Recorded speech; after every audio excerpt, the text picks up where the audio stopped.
edition of the Bucks Report in the 2025 football season.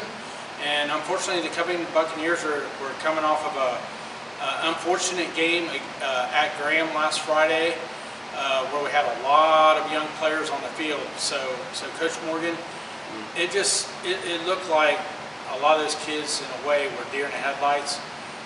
And unfortunately, they were put in a situation where their lack of experience kind of put them downhill a little bit. Sure, yeah. I mean, we had 8 of 11 starters out on both sides of the ball, so a lot of injuries. A lot of guys playing spots that weren't really their spot. They got in mid-game, get kind of thrust and stuff just to fill spots in. So, you know, it's unfortunate, but the cool thing is you get guys learning multiple spots, you know, multiple ideas, multiple plays, to where, you know, if you're trying to make a deep run later in the year, you're going to need a bunch of guys to help out. So it does help create experience, you know, in other spots as well. Well, there were situations in the game where we had Graham held at 3rd and long, 4th and long, situations where, and we just made mistakes. And they got, I think, if I remember right, I think they had 4 times we had them on 4th down, and they ended up getting first downs.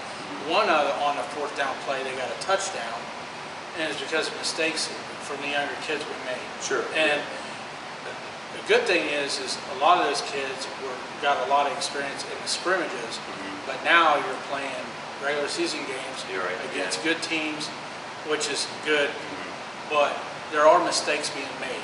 Sure, yeah, that's been our big focus this week, is kind of getting back to us, doing what we do, and focus on the discipline of what we need to be, being intentional with our thought process, intentional with our first steps, our eyes, all that stuff, right?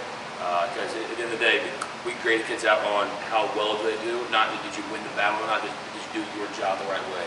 And those are grades right now. We're focusing on doing the right thing the right way all the time. Okay, so now that we're heading into the first game against a TRC opponent, which is Miami East, I think they're 2-1. Yep.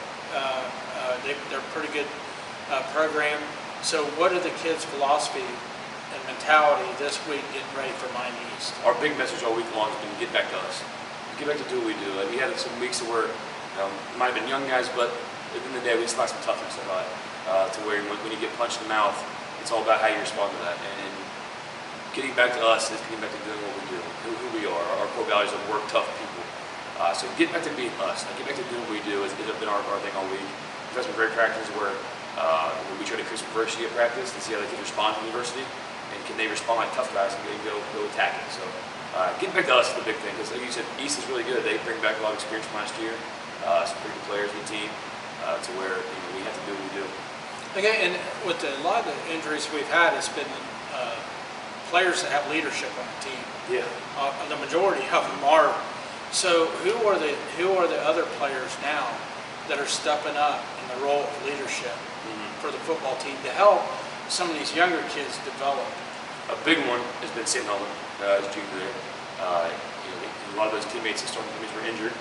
So you have a bunch of young guys, or guys that just want his experience around him, and it's kind of forced him to learn everything around him to help those guys out, which has made him a way better player in the long run. And then kind of watching two young freshmen step up, Hayden Wintrow and Ryan Brown at right and left tackle this last week, do a phenomenal job. You know, they're younger, they're still smaller, but they do the right things and then go 100 miles an hour. So it's awesome watching some of these young guys step up, because those 2 guys are never going to be studs. They're awesome players, and they're just great kids too. So I would say the big one on Helman on defense, stepping up. Some young guys on the line stepping up, in Landon Castle at quarterback, and really having a voice in the team and leading the right way. So those are a lot of guys that can step up in that role. Well, hopefully, even though we're 0-3 right now, this is a very talented team we have. Yeah. We're not sure when we can get the majority of the players back, but I think that if we can get the majority of those players back the next couple of weeks, we might have a pretty good run to hopefully get into the state playoffs. That would be really cool. That's what we preach all the time. Your best would be week 10. So every week you just get a little better every week. You just keep chopping away and chopping away. You just get a little bit better, a little bit better.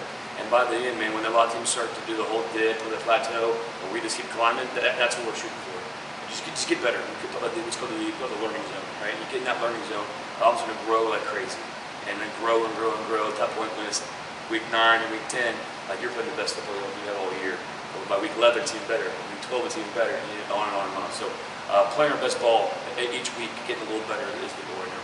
And even though we've had those kids get injured, and the younger kids on the field, the younger kids are getting experience that hopefully it brings our depth on our team up by the end of the season. So a lot of those kids could have an impact by the end of the season too. Yeah, it's been, I mean, unfortunate again, the injuries and losing the games, but like, man, watching some of these guys step up and really develop the players has been a cool experience for them to kind of learn that process of going through them now as a young guy to where if they're called upon later in the year, they're ready to go.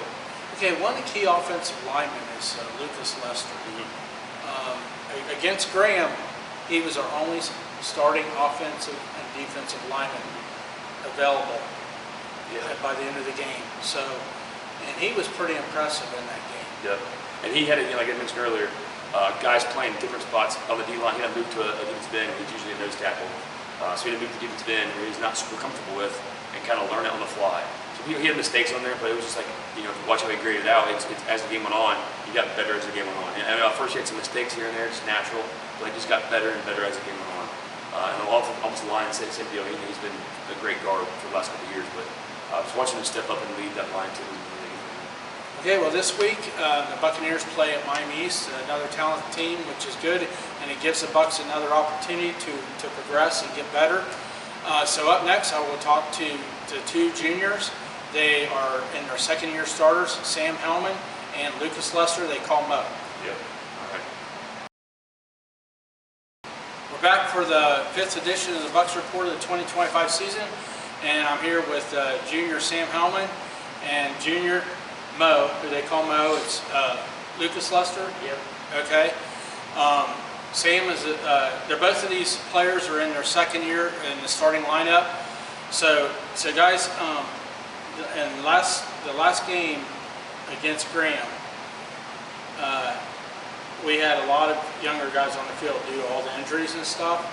So you guys have become more leaders on the team.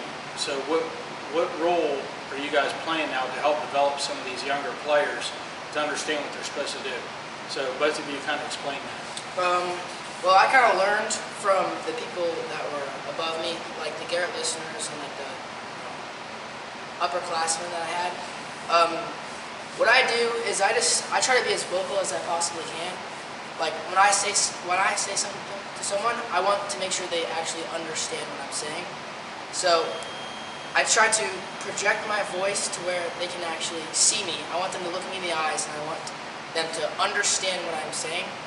And that's how I've done it for all my years of high school football. And I like to be as loud and vocal as I possibly can. Yeah, going off what Sam said, learning from upperclassmen, it's really helped me. Basically, I've been doing the same thing that they did to me when they were upperclassmen, trying to teach the younger kids. The scout helps a lot with them knowing their plays. Yeah.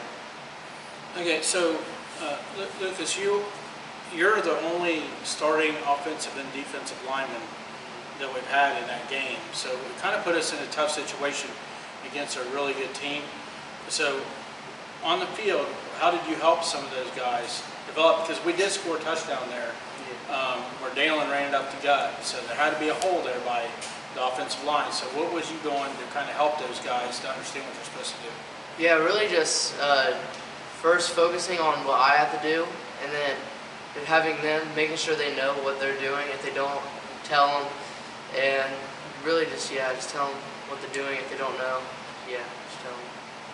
Okay, so Sam, we had Graham in some situations. I think it was 3 or 4 times we had him at 4th down. So we made some plays defensively, and you're a linebacker and stuff. You guys were able to tackle a really good running back. I think that running back was a state wrestling champion too. So he's a beast. But you guys played hard in that aspect. So can you kind of explain defensively the effort that you gave and some of the other teammates gave? Yeah, just being physical overall is a big step you have to take in football. I think our linebackers as a whole is one of the most physical groups that we have. We're taught and we are engraved in our brain that we have to be physical. We have to strike first, all right? Strike first, strike hard, no mercy, kind of like that. And you just have to play ball, and like gang tackling is what we like to do. One person hits the ball carrier, another person. Everyone has to meet to the ball. So we preach, being physical and just attacking the ball carrier. So with those couple plays that we had, I think everyone on the defensive side, especially linebackers, were just locked in. So. Okay, so this week we're playing our first TRC matchup against Miami East. I think they're 2-1. They got a lot of players back from last year, so they're pretty decent. So what are your guys' goals for this week, and also what kind of preparation are you putting in to play against Miami East? They're a pretty pass-heavy team, so we're emphasizing on the pass right now. We've had a good run defense over the years. They're kind of like a 50-50 split, like running and passing. So they have a couple good wide receivers that they got, a couple of studs out there. So we just have to emphasize on attacking the ball carrier and like reading off the quarterback's eyes is what we're taught. And so far in the run game, just doing what you are supposed to do. You read your guard or read as a linebacker. I read what I'm supposed to read, and that'll tell me the play. So yeah, having some guys back has really helped on the line. I think we have almost every starter back, so that's gonna help a lot. D-line, we have every starter back. So just if we run it, we're gonna be good. Okay, and another thing is granted, we're 0-3 right now, but unfortunately, to start the season, we've lost or had several players get hurt, and hopefully they can get back by the end of the season. So there's a lot of potential. We are a good team. Despite the record, Covington is a good team. That showed in the scrimmages that you guys had before those injuries happened. So what are your guys' goal by the end of the season? I would say really to maximize. That's what we're taught.